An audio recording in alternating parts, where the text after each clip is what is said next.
अस्सलाम वालेकुम। 10th class, उम्मीद है कि आप सब खैरियत से होंगे। आज हम क्वेश्चन नंबर 11 और एक्सरसाइज 5.3 क्वेश्चन नंबर 2 डिस्कस करेंगे, जो हमारे पास एक लॉन्ग क्वेश्चन है।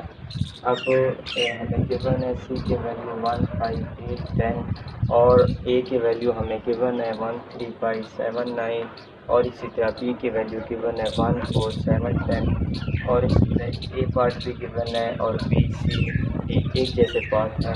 तो हम यहाँ से दो डिस्कस करते हैं। जो पहला पार्ट है ए, तो इसमें सबसे पहले देखेंगे जो एल एच एस है वो हमारे पास क्या है। एल एच एस हमें गिवन है is equal to A union B union C.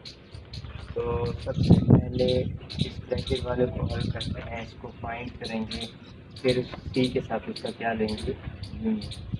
सबसे पहले देखेंगे ए यूनियन बी हमारे पास क्या है।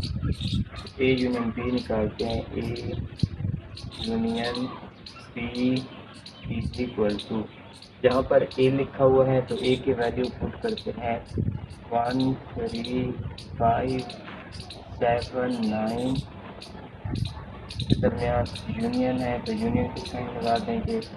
आगे लिखा हुआ है बी, तो बी की जगह पर बी के वैल्यू पुट करेंगे 1, 4, 7, 10।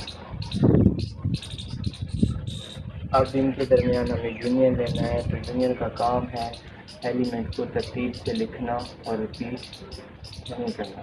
तो एलिमेंट को तरतीब से लिखेंगे 1, उसके बाद 3, उसके बाद लिखते हैं 4, उसके बाद 5, 6, 7, 9, 10। तो हमने कहा एलिमेंट को तरतीब से लिखेंगे और रिपीट नहीं करते। तो एक तो हमने एलिमेंट को तरतीब से लिख लिया, दूसरा अगर देखा जाए 7 दो दफ़ा आ रहे हैं तो हमने इसको एक ही दफ़ा लिखा है, रिपीट नहीं किया। तो ए यूनियन बी अब फाइंड कर लिया है और सी का वैल्यू हमारे पास मौजूद है। तो इक्वेशन जो है ना एल एच एस, यहाँ से हम ए यूनियन बी का जो आंसर है सी के साथ इनका क्या लेंगे, यूनियन। तो अब हम इसको लिख सकते हैं ए यूनियन बी, इसके बाद union C is equal to, तो यहाँ पर लिखा हुआ है ए यूनियन बी। तो ए यूनियन बी जो हमने निकाला है वही आंसर इसका पुट करते हैं, जो कि हमारे पास है 1, 3, 4, 5, 7, 9, 10, फिर दरमियान में यूनियन। अब सी की जगह पर सी के वैल्यू पुट करेंगे 1, 5, 8, 10। तो फिर से हमारे पास दो सेट बन गए हैं और इनके दरमियान यूनियन लेना है। तो एलिमेंट को तरतीब से लिखेंगे और रिपीट नहीं करेंगे। सबसे पहले 1 को लिखेंगे और इसके बाद 3, इसके बाद 4, फिर 5, इसी तरह 7, फिर लिखेंगे 8, फिर लिखेंगे 9, 10। तो एल एच एस आएगा, इसको इक्वेशन नंबर ए का नाम देंगे। अब एल एच एस हमने निकाल लिया, अब आर एच एस निकालते हैं, देखेंगे क्या इसका आंसर आएगा। तो आर एच एस हमें गिवन है is equal to A union B union C. सबसे पहले देखेंगे इसमें जो वैल्यू हमें गिवन है, ठीक, बाकी जो फाइंड करने हैं वो फाइंड करेंगे। ए का वैल्यू हमें गिवन है और बी यूनियन सी हमें फाइंड करना है। तो सबसे पहले हम बी यूनियन सी को फाइंड करते हैं इज इक्वल टू, तो यहाँ पर बी है तो बी के वैल्यू पुट करेंगे 1, 4, 7, 10, दरमियान में यूनियन है तो हम यूनियन की अलामत लगा देंगे। आगे लिखा हुआ है सी, तो सी की जगह पर सी के वैल्यू पुट करेंगे 1, 5, 8, 10। अब इनके दरमियान यूनियन लेना है, तो यूनियन का मतलब है कि एलिमेंट को तरतीब से लिखना और रिपीट नहीं करना। सबसे पहले लिखेंगे 1, फिर 4, 5, उसके बाद लिखते 7, 8, 10। तो 10 अगर देखा जाए 10 दोनों के अंदर मौजूद है तो हमने एक ही दफ़ा लिख लिया। अब बी यूनियन जो सी का जो आंसर है उनका यूनियन लेंगे ए के साथ। तो अब हम लिख सकते हैं A union B union C, जहाँ पर ए लिखा हुआ है वहाँ पर एक एलिमेंट यूज करेंगे जो कि हमें गिवन है 1, 3, 5, 7, 9।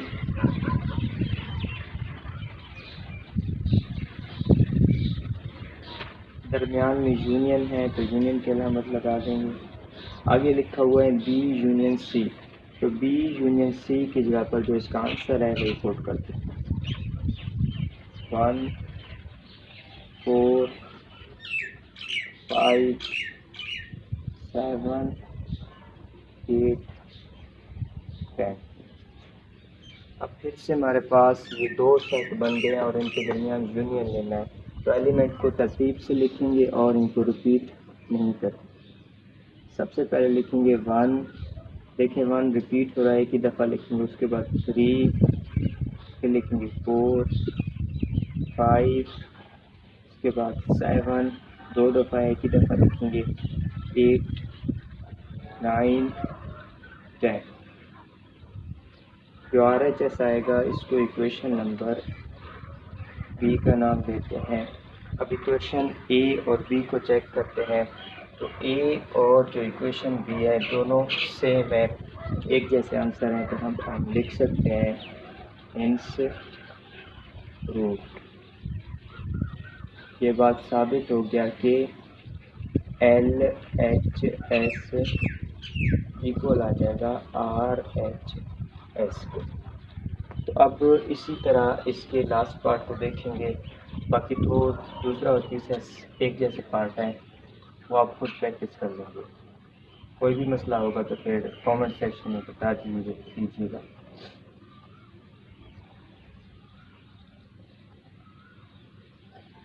अब हम देखते हैं डी पार्ट को। तो डी पार्ट के जो LHS हैं वो देखते हैं क्या है हमारे पास।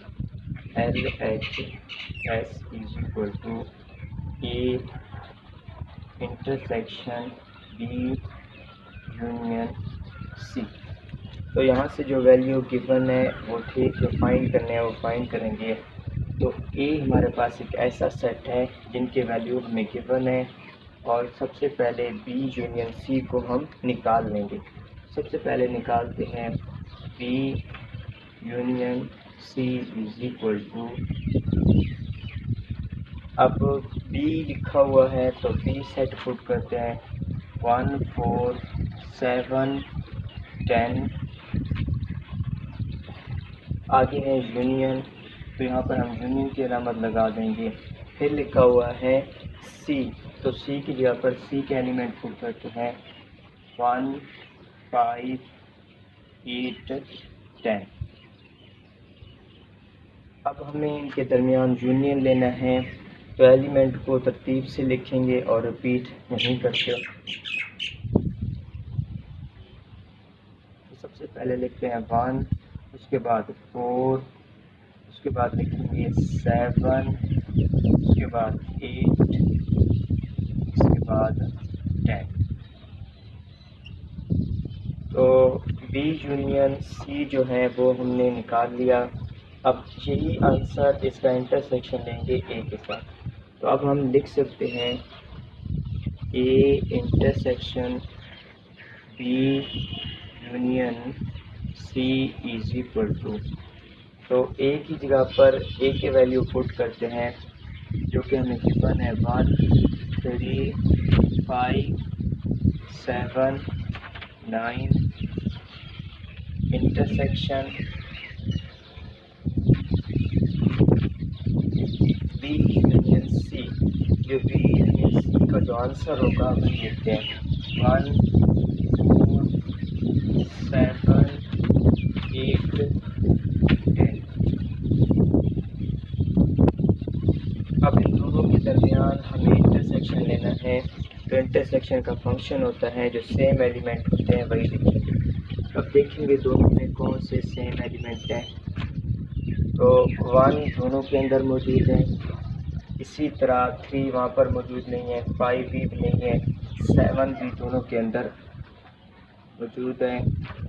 यही दो एलिमेंट है जो दोनों के अंदर क्या है, कॉमन है। जो LHS आएगा इसको हम इक्वेशन नंबर ए का नाम देंगे। अब इसी तरह इसके बी पार्ट RHS पर देखिए।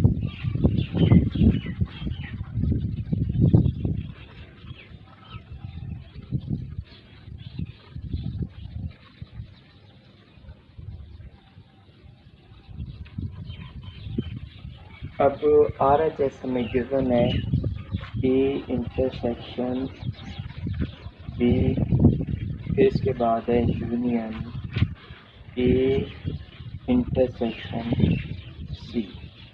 तो यहाँ से जो वैल्यू हमें गिवन है वो ठीक जो फाइंड करने हैं फाइंड करते हैं। तो सबसे पहले हमें फाइंड करना है ए इंटरसेक्शन बी, फिर फाइंड करना है ए intersection C.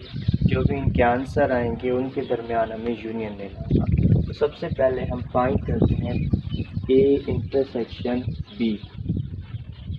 A intersection B is equal to, तो ए की जगह पर ए के वैल्यू पुट करते हैं जो कि हमारे पास गिवन है 1 3 5 7 9, दरमियान में इंटरसेक्शन। फिर आगे हमें बी के वैल्यू पुट करने हैं जो कि गिवन है 1 4 7 10। तो यहाँ पर हमने ए की जगह पर ए के वैल्यू पुट किए हैं, इंटरसेक्शन की जगह पर इंटरसेक्शन लगा दिया और बी की जगह पर बी के एलिमेंट। तो अब ये दो सेट बन गए हैं और इनके दरमियान हमें इंटरसेक्शन लेना है। तो इंटरसेक्शन का जो फंक्शन होता है सेम एलिमेंट होंगे उनको लिखते हैं।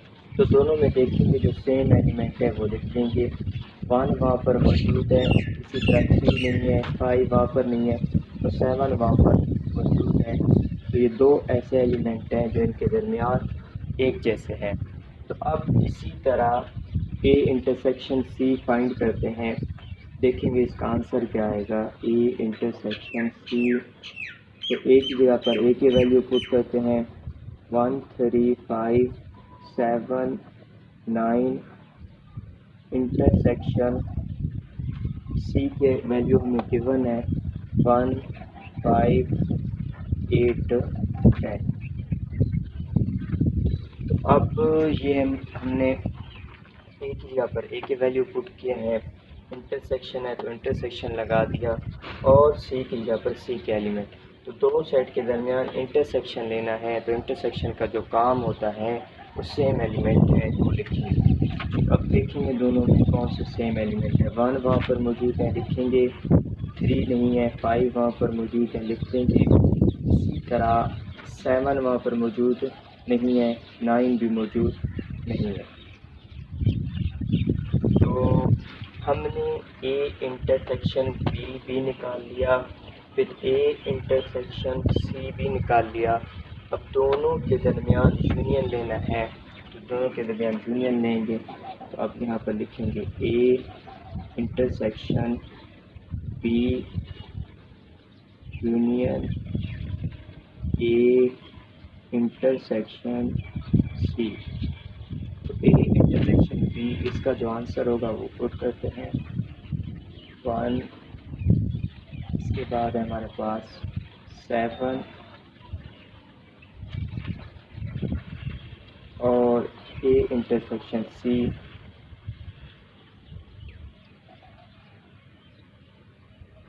जो कि हमें गिवन है 1 5।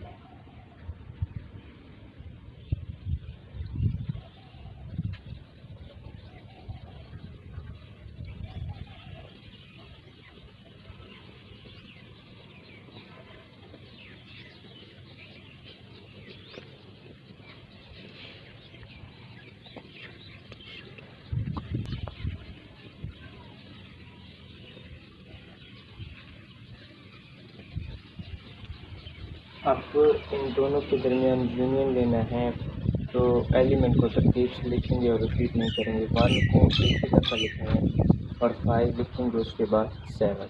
अब इक्वेशन ए और बी को चेक करते हैं कि दोनों सेम है, तो फिर हमारे पास LHS इक्वल आ जाएगा RHS। इक्वेशन ए और बी सेम है, तो अब हम लिख सकते हैं हिंस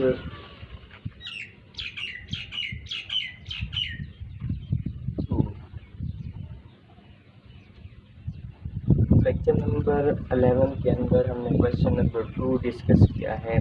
टोटल इनके 4 पार्ट हैं, जिसमें से 2 हमने डिस्कस किए हैं और 2 आप खुद प्रैक्टिस कीजिएगा। अगर उनमें कोई भी मसला होगा तो आप कमेंट सेक्शन में पूछ लीजिएगा। इंशाअल्लाह मिलते हैं नेक्स्ट लेक्चर में। अल्लाह हाफिज़।